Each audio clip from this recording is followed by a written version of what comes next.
శ్రీమన్మహాభారతము 784వ రోజు. ఓం అస్మద్గురుభ్యో నమః. నారాయణం నమస్కృత్య నరం చైవ నరోత్తమం దేవీం సరస్వతీం వ్యాసం తతో జయం ఉదీరయేత్. శ్రీమన్మహాభారతము 3వ పర్వము వనపర్వము లేదా అరణ్య పర్వం. అందులో 32వ అధ్యాయము. సూత మహానుభావుడు శౌనకాది మహర్షులందరికీ ప్రవచనం చేస్తూ ఈ రకంగా చెబుతూ ఉన్నాడు. ఓ మహర్షులారా, వైశంపాయన మహర్షి జనమేజయ మహారాజుకు శ్రీమన్మహాభారతాన్ని ఉపదేశం చేస్తూ ఇలా చెబుతూ ఉన్నాడు. ఓ రాజా, ద్రౌపదీదేవి ధర్మరాజుతో ఈ రకంగా అంటూ ఉంది. ఓ కుంతీనందన, నేను బాధలలో ఉన్నాను, అందుకే నీతో ఇట్లా మాట్లాడుతున్నాను. నన్ను అర్థం చేసుకో.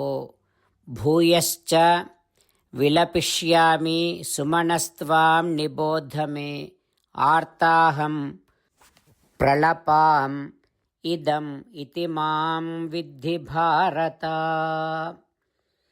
హో ధర్మజ, నన్ను అర్థం చేసుకో. నేను ఇంకా మాట్లాడవలసి ఉంది. నువ్వు ప్రసన్నమైనటువంటి చిత్తముతో నా మాటలను విను. ఓ ధర్మజ, బుద్ధిమంతుడైనటువంటి మానవుడు విహిత కర్మను ఆచరించవలసిందే కదా. స్థావరాలైనటువంటి వృక్షాదులకు కర్మ అనేటటువంటిది లేదు, కానీ జనులకు కర్మ ఉంది. అందుకని మానవులు కర్మహీనులుగా ఉండకూడదు. ఆవు దూడలు తల్లి దగ్గర పాలు త్రాగి చెట్టు నీడలో విశ్రమిస్తాయి. అట్లాగే జీవులన్నీ కూడా కర్మ చేస్తూనే జీవితాన్ని కొనసాగిస్తూ ఉంటాయి.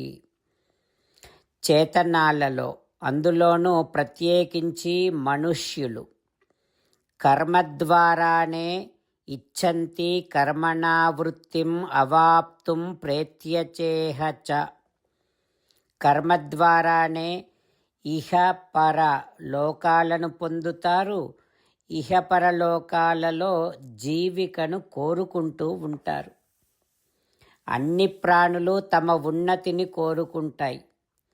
తాము చేసినటువంటి కర్మల ఫలితాలను ప్రత్యక్షంగా అనుభవిస్తూ ఉంటాయి.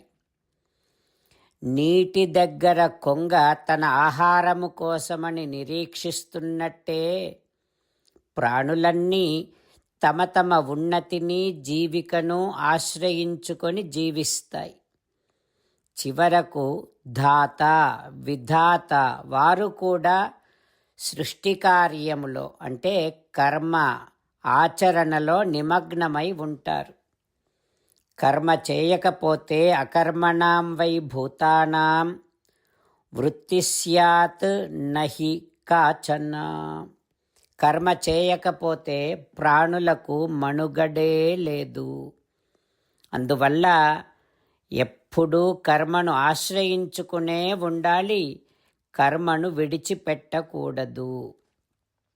ఓ ధర్మజ, నీకు విహితమైనటువంటి కర్మను నువ్వు చెయ్యి.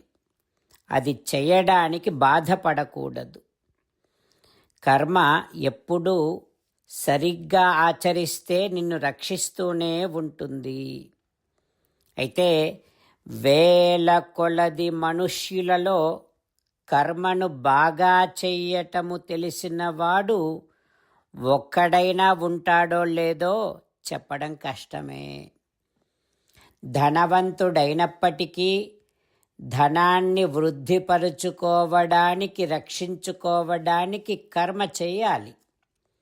సంపాదించకుండా తింటూ ఉంటే భక్ష్యమానో హి అనాదానాత్ క్షీయేత హిమవానపి.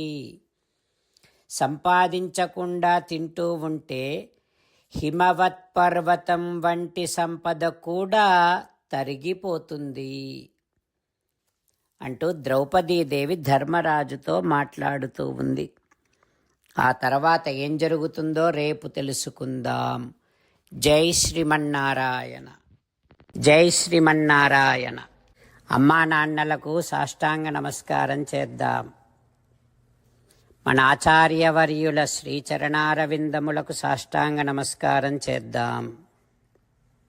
శ్రీ వేదవ్యాస మహర్షుల వారి దివ్య పాదారవిందములకు సాష్టాంగ నమస్కారం చేద్దాం. శ్రీ విఘ్నేశ్వర స్వామి వారి శ్రీచరణారవిందములకు సాష్టాంగ నమస్కారం చేద్దాం. శ్రీమన్మహాభారత గ్రంథరాజమునకు శిరస్సు వంచి నమస్కరిద్దాం. శ్రీకృష్ణ భగవానుని శ్రీచరణారవిందములకు సాష్టాంగ నమస్కారం చేద్దాం. మన హృదయ మందిరములోనే అంతర్యామిగా వేంచేసి ఉన్నటువంటి శ్రీమన్నారాయణుడిని సేవిస్తూ మనని మనము స్వామికి సమర్పించుకుంటున్నామనే భావనాపూర్వకముగా సాష్టాంగ నమస్కారము చేస్తూ స్వామి నామ సంకీర్తన చేద్దాం. శ్రీమన్నారాయణ నారాయణ నారాయణ శ్రీమన్నారాయణ నారాయణ నారాయణ. శ్రీమన్నారాయణుడే శ్రీకృష్ణ భగవానుడిగా వచ్చి మనందరికీ భగవద్గీతను ఇచ్చి మనందరినీ ఒక 8 పనులు చేయమని చెబుతూ ఉన్నాడు. అందుకని భగవన్ తప్పకుండా చేస్తామంటూ మనం ప్రతిరోజు ఈ రకంగా మాట ఇద్దాం. హో శ్రీమన్నారాయణ కరిష్యే వచనం తవ సర్వం శ్రీకృష్ణార్పణమస్తు. జై శ్రీమన్నారాయణ. జై శ్రీమన్నారాయణ. భక్తులకు ప్రత్యేకమైనటువంటి విజ్ఞాపన. మీకు అన్ని విషయాలలో వెంటనే మంచి ఫలితాలు రావాలి అనంటే ప్రతిరోజు 1 నిమిషం వెచ్చించి నారాయణాస్త్రాన్ని చదవండి. ఇక మీకు తిరిగే ఉండదు. నారాయణాస్త్రాన్ని పొందడానికి మీరేం చేయాలంటే నారాయణాస్త్రం అనే వెబ్సైట్కి వెళ్ళి మీ పేరు మీ ఈమెయిల్ ఇస్తే మీ ఈమెయిల్కి నారాయణాస్త్రం PDF వస్తుంది.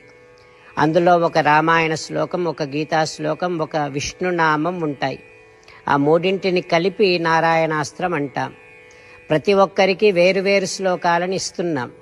ఆ రకంగా ఎవరి శ్లోకాన్ని వారు ప్రతిరోజు తప్పనిసరిగా చదవటం వలన ప్రతిరోజు ప్రతి 24,000 భక్తులతో ఒకసారి సంపూర్ణ రామాయణ పారాయణ, 33 సార్లు శ్రీమద్ భగవద్గీత పారాయణ, 24 సార్లు శ్రీ విష్ణు సహస్రనామ స్తోత్ర పారాయణ జరుగుతుంది. ప్రతి ఒక్కరికి అంతటి విశేష ఫలితము ప్రతిరోజు లభిస్తుంది. అందుకని మీరు మీ కుటుంబ సభ్యులు అందరూ ఒక్కొక్కరు ఒక్కొక్క నారాయణాస్త్రాన్ని వెంటనే పొందండి. జై శ్రీమన్నారాయణ. శ్రీమద్ భగవద్గీత సారాంశముగా 18వ అధ్యాయములో 65 నుంచి 69 శ్లోకముల ద్వారా శ్రీకృష్ణ భగవానుడు మనందరినీ ఒక 8 పనులు చేయమని చెబుతూ పరమాత్మ ఈ రకంగా అంటూ ఉన్నాడు. ఎవరెవరైతే నేను చెప్పిన ఈ 8 పనులు చేస్తారో వారందరూ నాకు చాలా ఇష్టమైన వారవుతారు. అప్పుడు వారిని నేను సకల పాపముల నుండి సకల దుఃఖముల నుండి విముక్తులను చేసి నా అంతటి వారిగా చేసుకుంటా, తరగని ఆనందాన్ని అనుభవింపచేస్తా. నిజమే చెబుతున్నా, ప్రమాణము చేసి చెబుతున్నా అంటూ సాక్షాత్తుగా దేవదేవుడైన శ్రీమన్నారాయణుడైన శ్రీకృష్ణ భగవానుడే మనను ఈ 8 పనులు చేయమని చెబుతూ ఉన్నాడు కనుక హో శ్రీమన్నారాయణ కరిష్యే వచనం తవ, తప్పకుండా చేస్తా, నువ్వు చెప్పినట్టే చేస్తా అంటూ మనం ప్రతిరోజు దేవదేవుడైన శ్రీమన్నారాయణుడికి ఈ రకంగా మాట ఇద్దాం. హో శ్రీమన్నారాయణ, నువ్వు చెప్పినట్టే నేను నిన్నే సంతతము ధ్యానము చేస్తూ ఉంటా. హో శ్రీమన్నారాయణ, నువ్వు చెప్పినట్టే నేను నీ భక్తుడిగానే ఉంటా. హో శ్రీమన్నారాయణ, నువ్వు చెయ్యమన్నట్టే నేను నా విధులను కర్తవ్యాలను నీ సేవగా నీ తృప్తి కోసమనే సక్రమంగా నిర్వర్తిస్తూ ఉంటా. హో శ్రీమన్నారాయణ, నువ్వు చెప్పినట్టే నేను నీవాడిని అనే మహావిశ్వాసాన్ని సంతతము కలిగి ఉంటూ నా హృదయములో నీకే నమస్కరిస్తూ ఉంటా. ఓ శ్రీమన్నారాయణ, మామేకం శరణం వ్రజ, నన్నొక్కడిని మాత్రమే శరణు వేడుకో అని నువ్వే అన్నావు కనుక నేను నిన్ను ఒక్కడిని మాత్రమే శరణు వేడుకుంటా.